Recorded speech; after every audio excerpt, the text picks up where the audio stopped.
Subscribe કરો એ હૈ news India ચેનલને, પછી યુટ્યુબ એપ પર બેલ આઇકોનનું બટન દબાવો અને નિહાળો એ હૈ ન્યૂઝ ઇન્ડિયા ચેનલ.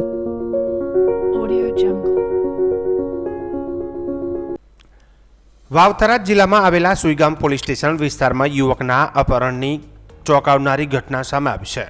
પ્રેમ સંબંધની અદાવત રાખીને 3 શખ્સોએ યુવકને રસ્તામાં આંતરી ફિલ્મી ઢબે અપહરણ કર્યું હોવાની ફરિયાદ અંતે સુઈગામ પોલીસ મથકે નોંધાઈ છે.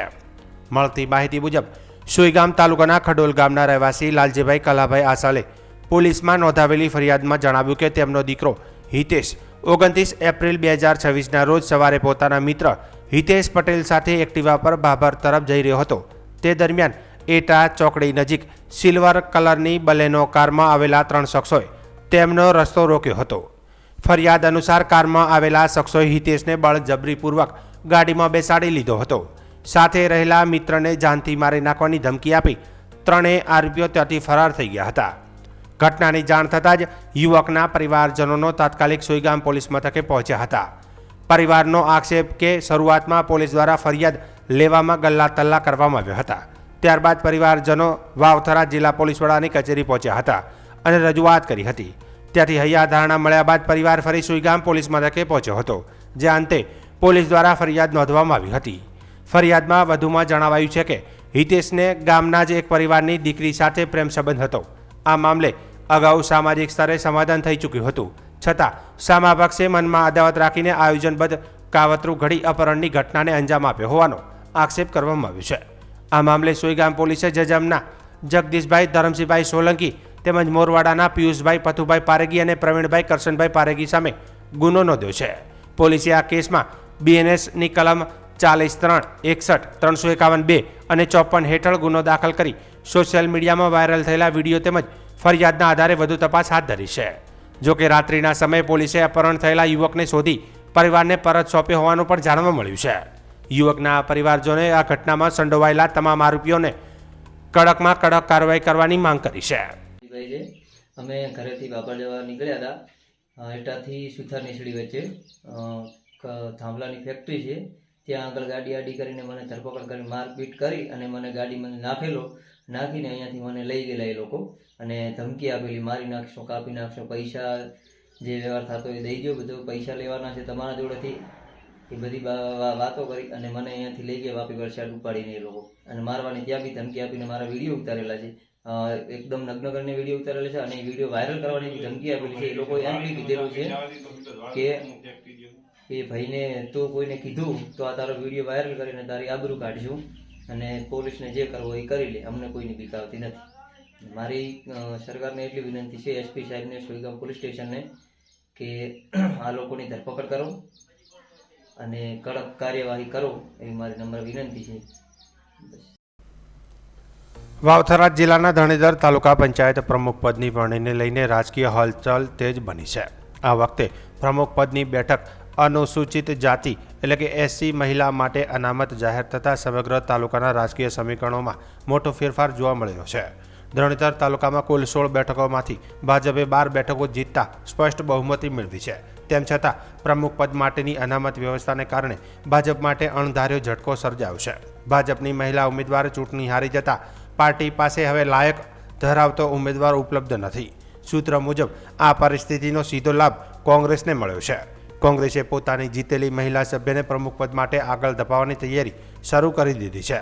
હાલના રાજકીય સંજોગોને ધ્યાનમાં લેતા કોંગ્રેસની મહિલા ઉમેદવાર બિનહરીફ રીતે પ્રમુખ બનવાની દિશામાં આગળ વધી રહી છે. રાજકીય વિશ્લેષકોના મતે બંધારણીય જોગવાઈ મુજબ SC મહિલા માટે અનામત બેઠક હોવાને કારણે મર્યાદિત ઉમેદવારી શક્ય બને છે. આવી સ્થિતિમાં માત્ર એક જ ઉમેદવારી ફોર્મ રજૂ થવાની શક્યતા છે, જેનાથી બિનહરીફ વરણી થવી લગભગ નિશ્ચિત માનવામાં આવી રહ્યું છે. આ સમગ્ર ઘટનાક્રમે ધણેદર તાલુકાના રાજકારણમાં નવો વળાંક લાવ્યો છે. બહુમતી હોવા છતાં ભાજપ સત્તાથી દૂર રહે તેવી પરિસ્થિતિ સર્જાતા રાજકીય વર્તુળોમાં ચર્ચા ગરમાઈ છે.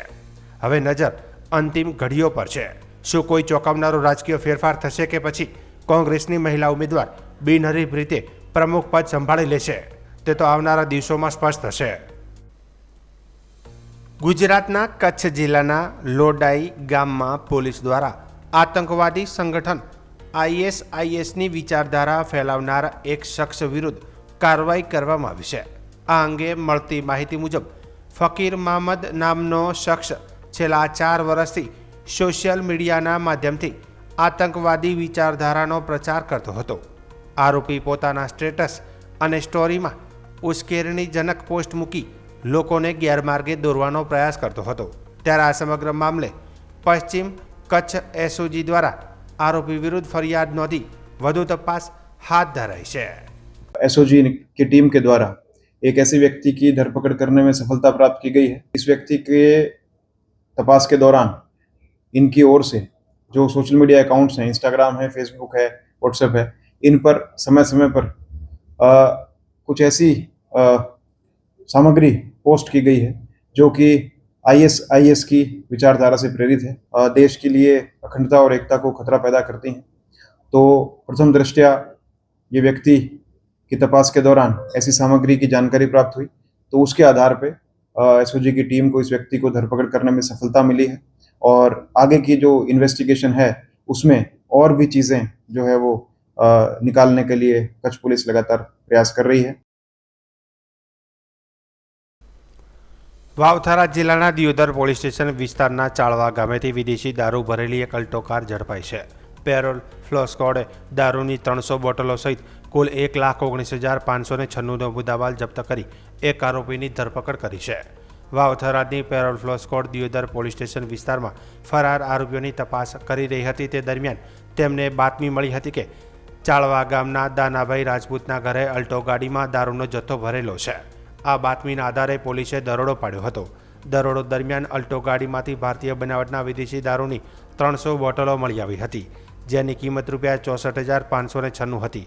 પોલીસે ₹50,000ની અલ્ટો ગાડી અને ₹5,000નો મોબાઈલ ફોન જપ્ત કર્યો હતો. આમ કુલ 1,19,596ના મુદ્દામાલ સાથે દાનાભાઈ ઉકાભાઈ રાજપૂત રહે ચાળવા તાલુકો લાખણીને પકડી પાડવામાં આવ્યો હતો. પોલીસે પકડાયેલા આરોપી દાનાભાઈ રાજપૂત અને દારૂ ભરાવનાર અજાણ્યા શખ્સ વિરુદ્ધ પ્રોહિબિશન એક્ટ હેઠળ દિયોદર પોલીસ સ્ટેશનમાં કાયદેસરની કાર્યવાહી હાથ ધરી હતી.